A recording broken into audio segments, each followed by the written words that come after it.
가서 31장 10절에서 22절까지입니다.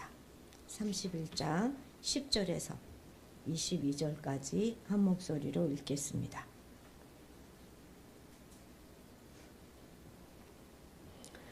이방이여 너희는 여호와의 말씀을 듣고 먼 섬에 전파하여 이르기를 이스라엘을 흩으신 자가 그를 모으시고 목자가 그 양떼에게 행한 같이 그를 지키시로다. 여호와께서 야곱을 구원하시되 그들보다 강한 자의 손에서 속량하셨으니 그들이 와서 시온의 높은 곳에서 찬송하며 여호와의 복 곧 곡식과 새 포도주와 기름과 어린 양의 때와 소의 때를 얻고 크게 기뻐하리라. 그 심령은 물된 동산 같겠고 다시는 근심이 없으리로다 할지어다. 그때의 처녀는 춤추며 즐거워하겠고 청년과 노인은 함께 즐거워하리니 내가 그들의 슬픔을 돌려서 즐겁게 하며 그들을 위로하여 그들의 근심으로부터 기쁨을 얻게 할 것임이라. 내가 기름으로 제사장들의 마음을 흡족하게 하며 내 복으로 내 백성을 만족하게 하리라. 여호와의 말씀이니라. 여호와께서 이와 같이 말씀하시니라. 라마에서 슬퍼하며 통곡하는 소리가 들리니 라헬이 그 자식 때문에 애곡하는 것이라.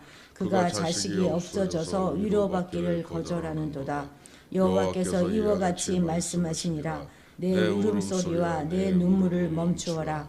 내 일에 삭슬 받을 것인즉 그들이 그의 대적의 땅에서 돌아오리라. 여호와의 말씀이니라. 너의 장래에 소망이 있을 것이라. 너의 자녀가 자기들의 지경으로 돌아오리라. 여호와의 말씀이니라. 에브라임이 스스로 탄식함을 내가 분명히 들었나니 주께서 나를 징벌하심에 멍에에 익숙하지 못한 송아지 같은 내가 징벌을 받았나이다. 주는 나의 하나님 여호와이시니 나를 이끌어 돌이키소서. 그리하시면 내가 돌아오겠나이다. 내가 돌이킨 후에 뉘우쳤고 내가 교훈을 받은 후에 내 볼기를 쳤사오니 이는 어렸을 때의 치욕을 짐으로 부끄럽고 욕됨이니이다 하도다. 에브라임은 나의 사랑하는 아들 기뻐하는 자식이 아니냐. 내가 그를 책망하여 말할 때마다 깊이 생각하노라.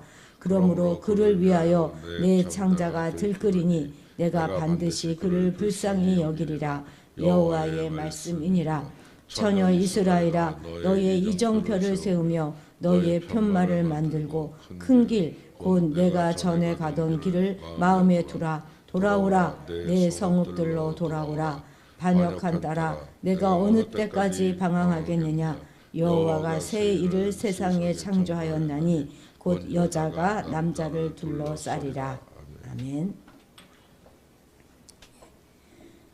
오늘 그 본문도 위로의 책 가운데 한 부분이죠. 그래서 이스라엘에 대한 회복과 위로가 오늘 그 메시지의 중심을 이루고 있습니다.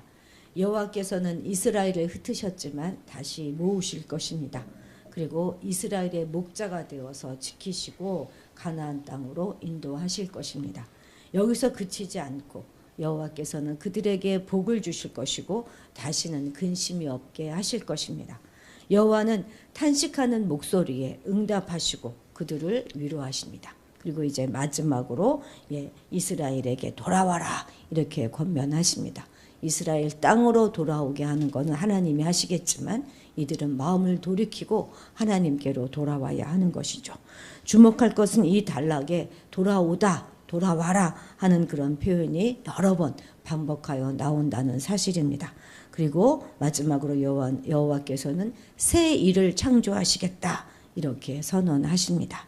우리 10절 같이 읽겠습니다. 이방들이여 너희는 여호와의 말씀을 듣고 먼 섬에 전파하여 이르기를 이스라엘을 흩으신 자가 그를 모으시고 목자가 그 양떼에게 행한 같이 그를 지키시리로다. 아멘. 이 말씀이 좀 특별한 이유는요. 지금 명령을 듣는 대상이 이스라엘이 아니라 이방 나라라는 점입니다. 그리고 그들이 여호와의 말씀을 전파하라 하는 그런 명령을 받고 있다는 그런 점이죠. 여호와의 말씀을 듣고 전하는 것은 예언자의 역할이잖아요. 그런데 지금 이방인이 예언자의 역할을 행하고 있는 것입니다. 여호와께서는 자신의 언약 백성과 맺으신 그런 일들, 그런 구원의 사실들을 당사자끼리만 알고 있는 것을 원하지 않으십니다. 그래서 그들과의 관계가 전혀 없는 제3자에게까지도 그 사실을 알리기를 원하시는 것이죠. 이렇게 이방 민족들이 여호와께서 자기 언약 백성에게 행하신 그 일을 알아야 한다 하는 그 사실은 궁극적으로 그 일을 통하여서 여호와께서는 모든 피조물들에게 영광을 받아야 하실 것과 그리고 또한 동시에 궁극적으로 세계 선교가 이루어져야 한다 하는 그런 의미들을 내포하고 있는 것입니다. 그럼 열방이 먼 섬에 전해야 될 하나님의 그런 말씀은 무엇이겠습니까? 그것은 바로 이제 10절 후반절부터 12절 사이에 나오는 것인데요. 11절만 읽겠습니다. 여호와께서 야곱을 구원하시되 그들보다 강한 자의 손에서 속량하셨으니 이제 이런 사실을 전해야 한다는 것이죠. 여기서 보면 의미가 유사한 두 단어가 사용되고 있습니다. 그것은 구원하다 또 속량하다 이 두 단어가 사용되고 있는데요. 구원하다 하는 그런 의미를 원어의 의미대로 좀 살펴보면 노예 상태에 있는 자에게 몸값을 지불해주고 해방시켜주는 것, 그것을 의미합니다. 그러면 뒤에 나오는 속량하다의 그 원어의 의미는 무엇이겠습니까? 원래 공경에 처해 있는 그런 친족을 그 공경에서 구원해내기 위해서 대가를 치르는 것, 그것을 의미하는 것입니다. 또한 그들보다 강한 자, 물론 바벨론을 의미하는 것이겠죠. 그런데 이스라엘의 경우에 하나님이 그들을 바벨론의 압제에서 구속하여 주신 것은 사실이지만 그렇다고 해서 바벨론에게 속전을 지불한 것은 아닙니다. 사실 하나님은 이스라엘을 구원하기 위해서 바벨론에게 속전을 지불할 전혀 이유가 없어요. 이스라엘은 그들의 죄로 인하여서 스스로 팔려간 것이고 또 바벨론은 이스라엘을 임의로 강탈하여 갔기 때문입니다. 그렇기 때문에 값을 치러야 될 것은 하나님이 아니라 오히려 하나님의 소유를 강탈해간 바벨론인 것이죠. 그래서 하나님께서는 이스라엘을 바벨론의 그 포로에서부터 구속하실 때 바벨론은 이스라엘을 강탈한 대가로 페르시아에게 팔리게 하신 것입니다.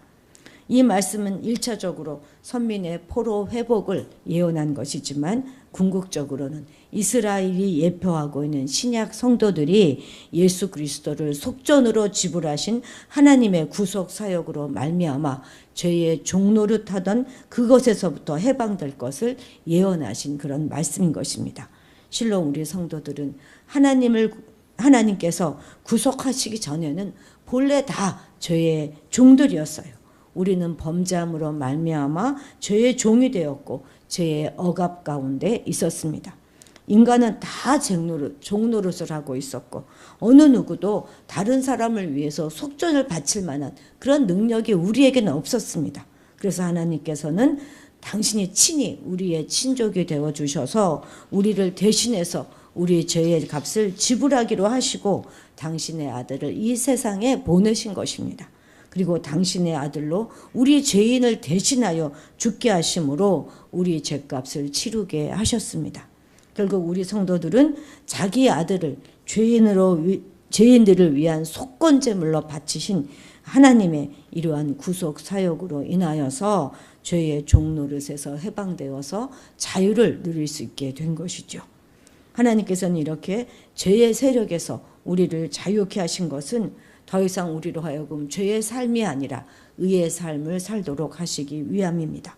그렇기 때문에 우리 성도들은 이제 더 이상 자신을 불의의 병기로 죄에 드릴 것이 아니라 의의 병기로 하나님께 드려야 하는 것입니다.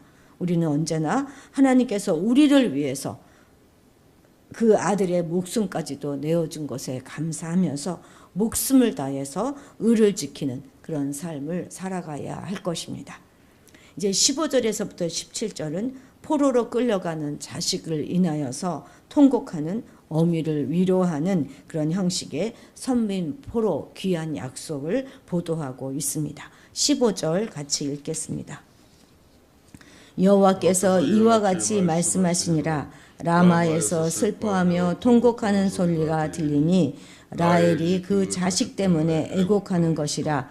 그가 자식이 없어져서 위로받기를 거절하는도다. 아멘. 지금 선민이 이방 땅에 포로로 끌려감으로 인해 그 어머니들의 슬픔을 시적으로 표현하고 있습니다. 라헬은 야곱의 네 아내 중에서 가장 사랑을 받았던 둘째 부인으로 모든 이스라엘의 조상이자 어머니를 대표하고 있습니다.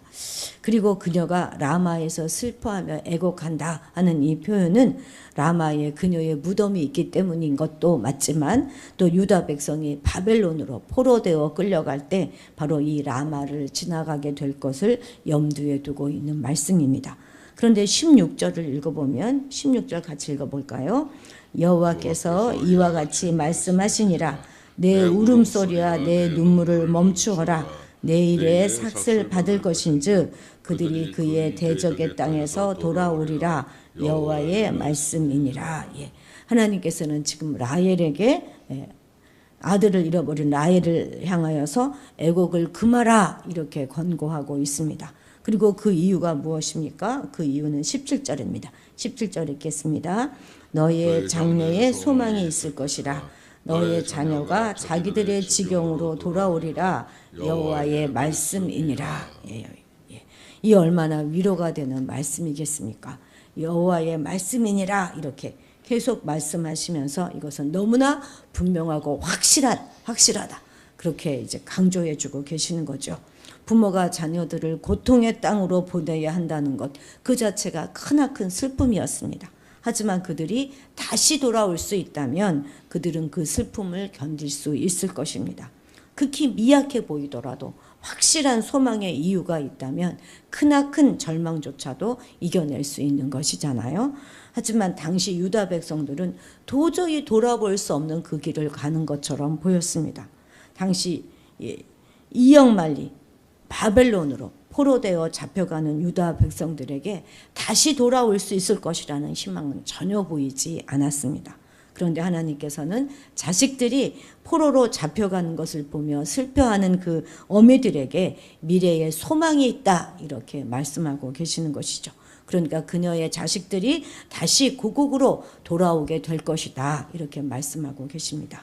그녀들이 이 말씀을 얼마나 믿었는가 하는 것은 우리가 알 수 없지만 만약 이 말씀을 믿기만 하였다면 참으로 큰 위로를 받을 수가 있었을 것입니다. 그런데 사실 죄악으로 말미암아 심판을 받아서 바벨론으로 끌려가는 유다 백성들은 오늘 이 땅에서 죄성에서 오염되어서 죄를 범하기 일수인 그런 말미암아 인생의 질고를 겪어야만 하는 우리 모든 성도들을 예표하고 있습니다. 우리 성도들은 이 세상에서 정말 많은 인생의 질고를 겪으며 살아가고 있지 않습니까? 그런데 성도들은 그런데 성경은 뭐라고 말씀하고 계시는 것입니까? 바벨론의 포로로 끌려가는 유다 백성들에게 회복의 소망이 있다고 말씀하시는 것처럼 오늘 우리에게도 구원의 소망이 있다 이렇게 말씀하고 계시는 것이죠. 장래에 소망이 있을 것이다 이렇게 말씀하십니다.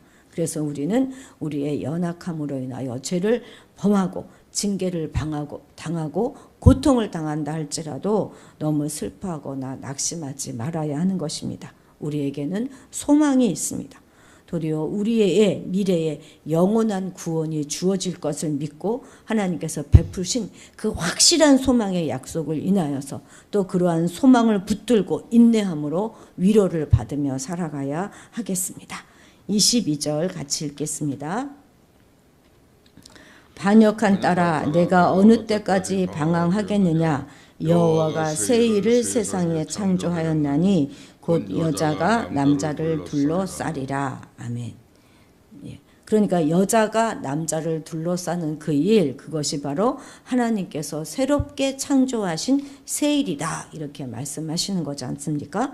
여기서 여자와 남자는 어떤 관사도 없고 여기 수식어도 없기 때문에 어떤 특정한 남자나 특정한 여자를 지칭하는 것은 아닙니다.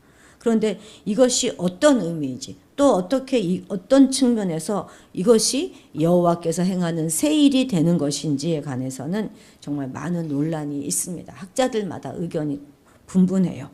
처음에는 이제 뭐 그 중에 하나를 좀 보자면 장차 여자로 비유되는 이스라엘, 그러니까 이스라엘이 여자로 비유되는 것이죠.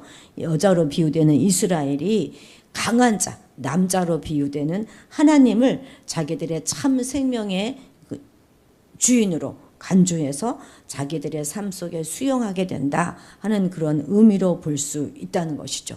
또 다른 해석은 여자로 비유되는 이스라엘의 땅과 모든 그런 성읍들이 남자로 비유되는 선민을 고토 귀환을 통하여서 받아들인다 하는 의미도 된다고 해석합니다.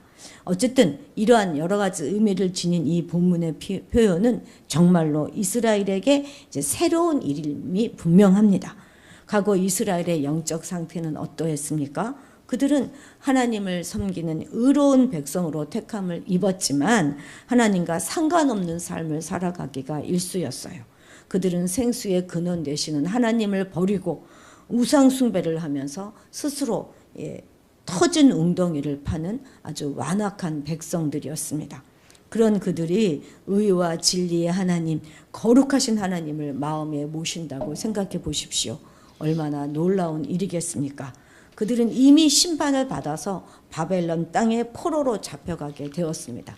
바벨론은 어떤 나라죠? 당시의 최강대국입니다. 그런데도 그들이 그 속박을 끊고 자유케 되어서 고토의 땅으로 돌아온다면 그것이 그들의 힘만으로 그것이 될 만한 일이겠습니까?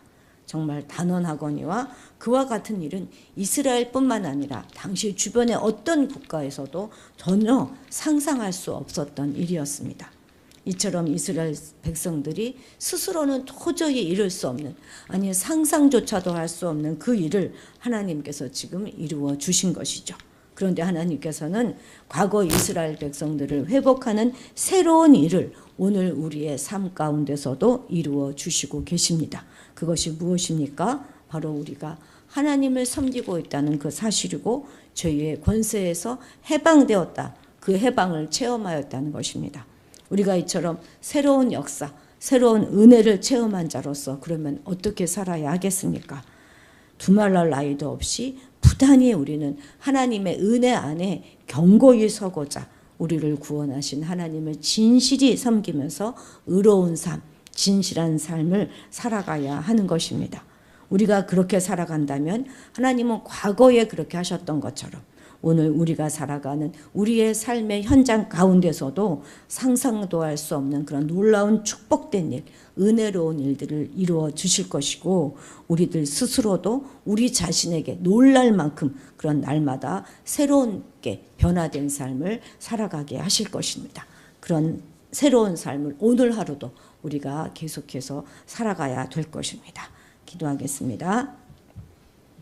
세상 모든 열방을 통해 영광받기 합당하신 하나님 아버지, 옛날 이스라엘 백성들만큼이나 완악하고 고집스러운 우리를 하나님의 백성 삼아 주셔서 속량하여 주시고 새 생명을 허락하여 주심을 감사드립니다.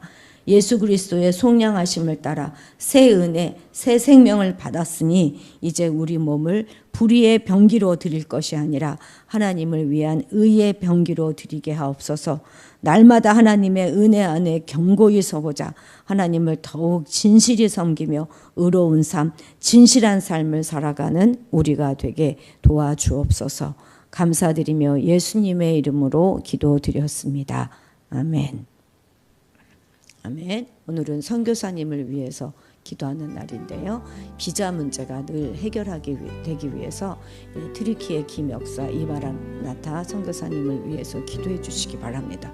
이 두 분뿐만 아니라 많은 선교사님들이 비자 문제로 어려움을 겪고 있는데 그런 문제들이 잘 해결될 수 있도록 기도해 주시고 도서관 설립을 위하여 준비하고 계시니 그거 기도해 주시고 또 그런 선교 편지에 보면 그 이름이 가명으로 되어 있는데 지수와 민호와 태양의 햇살 이들을 위해서 기도해 주십시오. 모두 다 한글 학교를 위해서 만난 그 학생인데요. 그중에 민호라고 하는 학생은 살짝 아마 동성애의 위험이 있는 학생인 것 같습니다.